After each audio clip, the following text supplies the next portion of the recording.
Hello students. आज जैसे कि आप लोग देख पा रहे होंगे, आज हमारा टॉपिक है सर्व शिक्षा अभियान। अपने आप में ही एक इम्पॉर्टेंट महत्वपूर्ण टॉपिक है।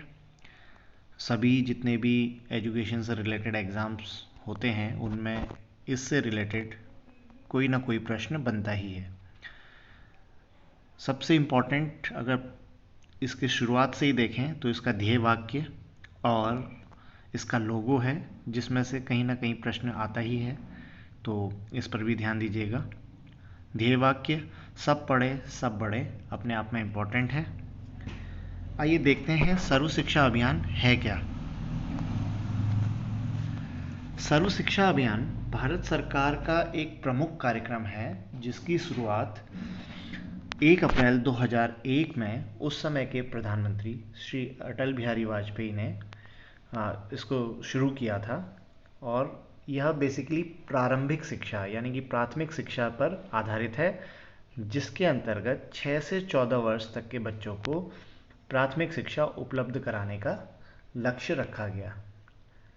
यह एक लक्ष्य निर्धारित अभियान था, समय निर्धारित था इसमें, और ऐसा माना जाता है कि आज़ादी के बाद शिक्षा के क्षेत्र में यह अभियान सबसे सफल रहा है।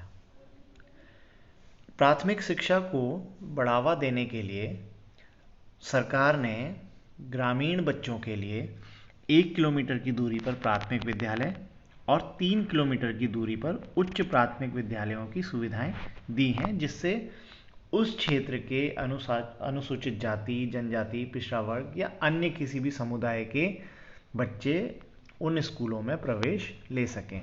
बेसिकली होता क्या था कि जिस समय इस अभियान की शुरुआत की गई उस समय स्कूलों की संख्या कम थी, और अगर स्कूल थे भी तो उस क्षेत्र के जो गरीब निर्धन समुदाय के लोग थे, चाहे वो अनुसूचित जाति हो, जनजाति हो, सामान्य वर्ग के भी हों, तो वह अपने बच्चों को प्रारंभिक शिक्षा में एडमिशन, उनका प्रवेश नहीं दिलाते थे।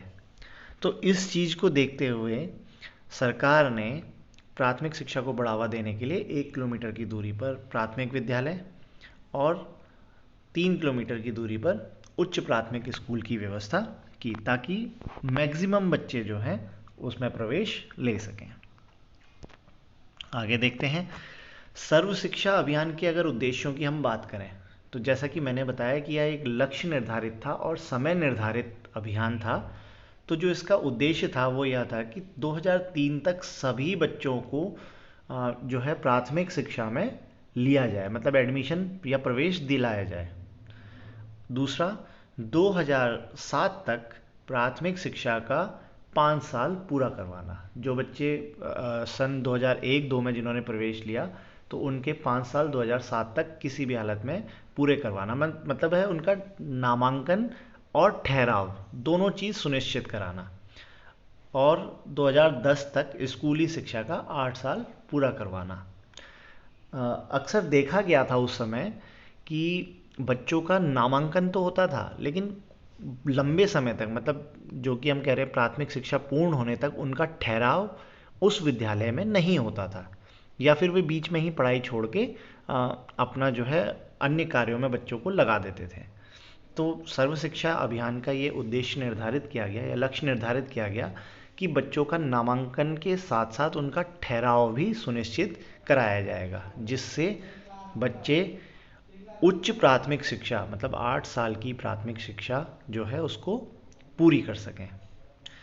इसके साथ साथ जो इसके अन्य उद्देश्य थे, प्राथमिक विद्यालयों के लिए संतोषजनक और उच्च गुणवत्ता वाली शिक्षा प्रदान करना।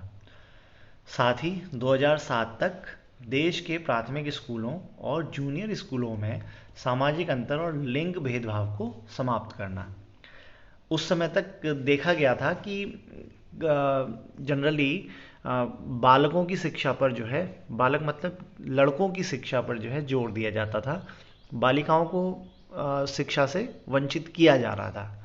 तो इसका उद्देश्य ये भी था कि बालक और बालिकाओं दोनों की शिक्षा पर जोर दिया जाए, दोनों की शिक्षा को बढ़ावा दिया जाए, और किसी भी प्रकार का सामाजिक भेदभाव, छुआछूत हो, ऊंच नीच हो, गरीब अमीर का जो भी भेदभाव हो उसको दूर करते हुए सबको प्रारंभिक एक समान शिक्षा दी जाए।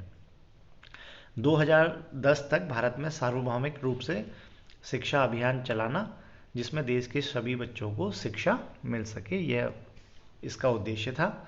इसके साथ ही राज्यों की भागीदारी 2010 तक 6 से 14 वर्ष तक के बच्चों को प्रारंभिक शिक्षा उपलब्ध कराना, इसमें राज्यों की भी जिम्मेदारी सुनिश्चित की गई। साथ ही साथ नागरिकों की भी जिम्मेदारी इसमें सुनिश्चित की गई कि वे भी अपने बच्चों का नामांकन प्राथमिक विद्यालयों में करवाएंगे।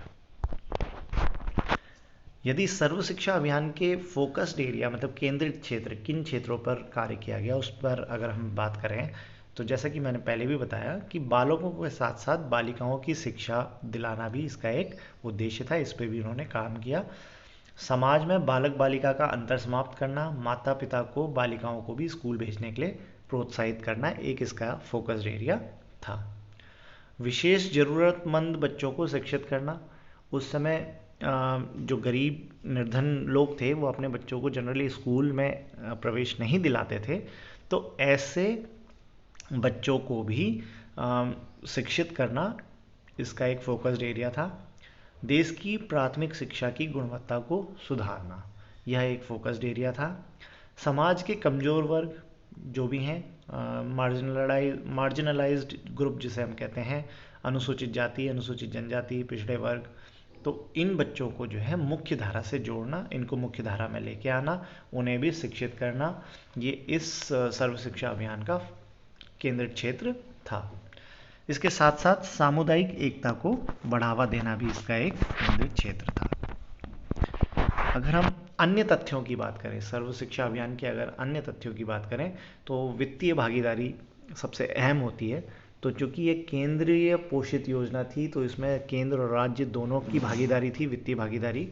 और उसकी अगर बात करें तो जो 9वीं पंचवर्षीय योजना थी, इस अवधि के दौरान जो केंद्र और राज्यों का रेशियो था वो 85:15 था, जबकि 10वीं पंचवर्षीय योजना में 75:25 और उसके बाद यह 50:50 का होगा, ऐसा यह पहले निर्धारित किया गया था।